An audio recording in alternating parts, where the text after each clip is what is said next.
The UK is seeing record level inflation not seen in more than 40 years. At the same time, the citizens may start soon to lose their jobs, which will make up for very hard economic times ahead for the average person. And according to other key indicators, the situation is not looking bright. In this video, we'll discuss in detail what is the situation in the UK. The information will be derived from multiple sources and the analysis will be incredibly comprehensive, and it will cover all major factors that drive the growth or decline of a country. Hello friends and welcome to the Market Watcher, a place for gathering traditional financial and all other knowledge on a regular basis. Subscribe to the channel, like the video and hit the bell icon so that YouTube can inform you every time when we upload a new video. As always, everything said is with educational purposes only and should not be considered to be financial advice. Let's start with our first data indicator, which is the consumer confidence levels of the United Kingdom's citizens. The more confident the people are, the more likely it is they're going to spend money on different goods and services. The less confident they are, the less likely it is they are going to buy excessive stuff. Spending is what drives an economy, and more spending means more production of goods and services, and hence it means more growth. But the spending habits of a specific population are derived out of the consumer confidence levels. On the next chart, we see that the current UK Consumer Confidence Index is at -41. This is a record low. Consumer confidence remains severely depressed during the summer of 2022 as the impact of soaring food and fuel prices and rising interest rates continues to darken the financial mood of the nation. The pandemic, the war in Ukraine, the current high inflation levels and the possible energy crisis are a bundle of worries which drive down the level of financial security of a nation, and this is clearly taking a toll on the people's opinion about the economic perspective of the UK. After a decrease in the consumer confidence comes the decrease in the business confidence levels. On the next chart provided via Trading Economics, we see the whole history of the UK's business confidence levels, going back to the 1960s.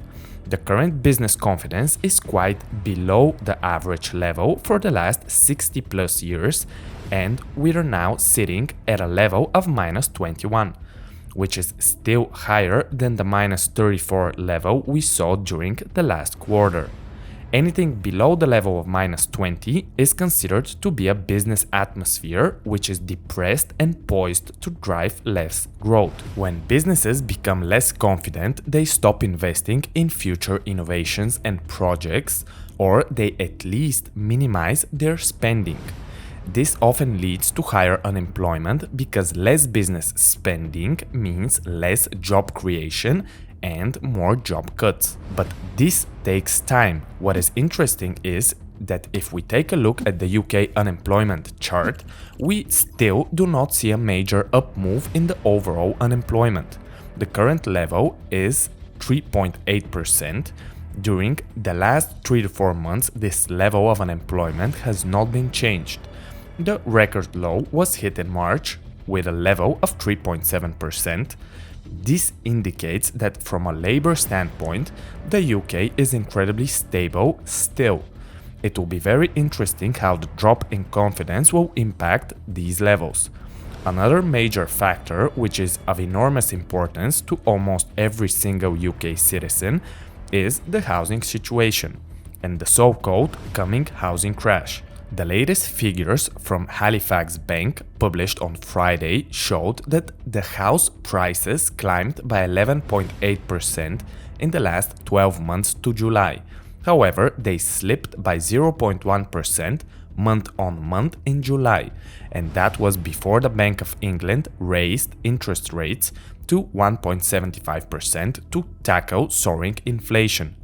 As we have said in multiple previous videos, the best way to counter the inflation levels is with an increase of the main central bank interest rate. The biggest risk for hopeful home buyers in a recession is losing their job. Then a recession could actually help some people climb onto the property ladder if it pushes property prices down, as some experts predict. That would lead to smaller deposits being needed and lower total amounts borrowed, but that must be balanced against rising mortgage rates. Property website Rightmove has calculated that first-time home buyers would see their monthly mortgage payments climb to an average of 40% of their gross salary after this week's rate rise. That's a level not seen since 2012. It calculates that the average monthly mortgage payment for a new home buyer will increase to more than £1,000, up from £813 in January. The figures are based on the average asking price of a first-time buyer's home being £224,000. Against that background, forecasts that inflation is set to climb even higher will pile more pressure on people who are saving for a deposit while grappling with a cost of living squeeze. If they're forced into cutting back on non-essential goods and services, then their monthly savings towards a deposit may have to be curtailed. One simple way to help with potential future rate rises is to fix your mortgage. The advantage of a fixed rate is knowing how much monthly repayments will be for the length of the loan, which can help with budgeting. The average 5-year fixed rate mortgage has now breached 4%, according to moneyfacts.co.uk. But experts expect rates to climb even more after the 0.5% base rate hike. The Bank of England's rate hike leaves borrowers on tracker mortgages or standard variable rates, or CVRs for short, needing to find extra cash to meet their monthly mortgage repayments. According to UK Finance, there are 1.9 million borrowers affected, with almost 2/3 on standard variable rates. During the 2008 housing crash, home values across the UK fell by an average of 15%. On the next chart, we can see the trend line over the last 25 years of the UK housing prices. Nowadays, we're sitting at an average of 507 points on the housing index, while during the peak of the last crisis, the levels were sitting at close to 350. Another 15% drop from here would mean that the current UK housing index will fall to 430. Although a painful drop in prices, it will take us where we were around the middle of 2020. So the only people that would be underwater, so to speak, would be the ones which bought their homes after the pandemic started. The big question is the coming housing crisis going to be severe than the one in 2008? A supporting fact about the rise in housing prices is the current inflation level in the UK. On the next chart, we can see that now the inflation level is at a 40-year high with a level of 10.1%. According to the Central Bank of England, its expectations are that the inflation level would top out in October at a level of 13.3%. Of course, we should always take the opinion of central bankers with a grain of salt, since their main job is to reassure the investor and consumer confidence, even if that means throwing some sand in the face of the true economic conditions and factors. The situation is quite unique, and certainly nobody has a clear vision on what the future will entail.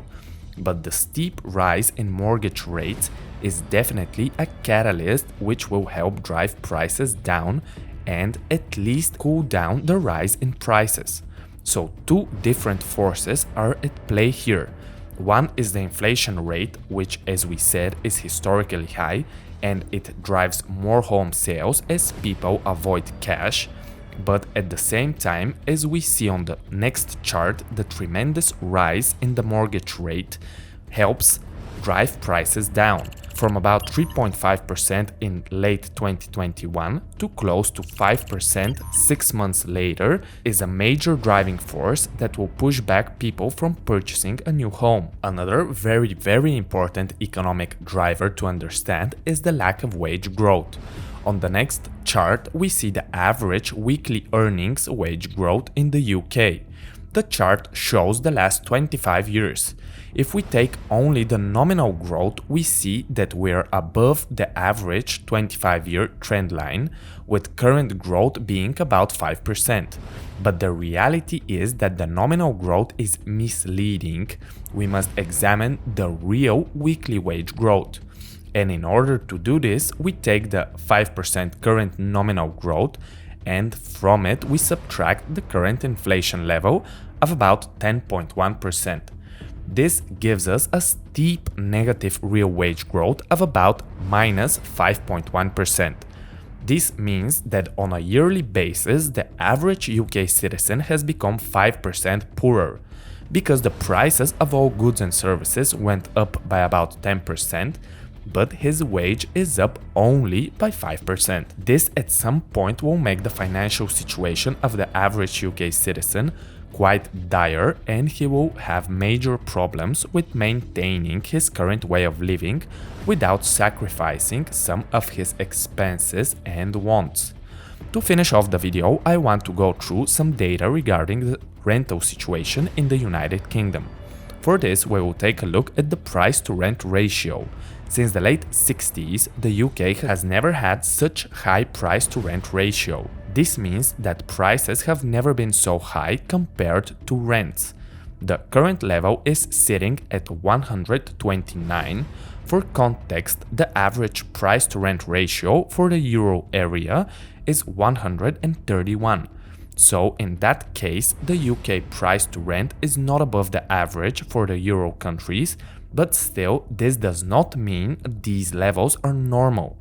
Such high levels showcases that it is much more affordable for current renters to continue renting, and at the same time home buyers and real estate investors have less of an incentive to buy and rent out their homes, due to the fact that rental yields are very low.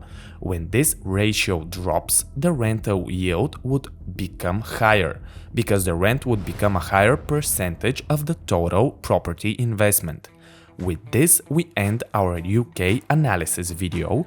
Do not forget to subscribe to the channel, like the video and hit the bell icon so that you won't miss out any of our future content.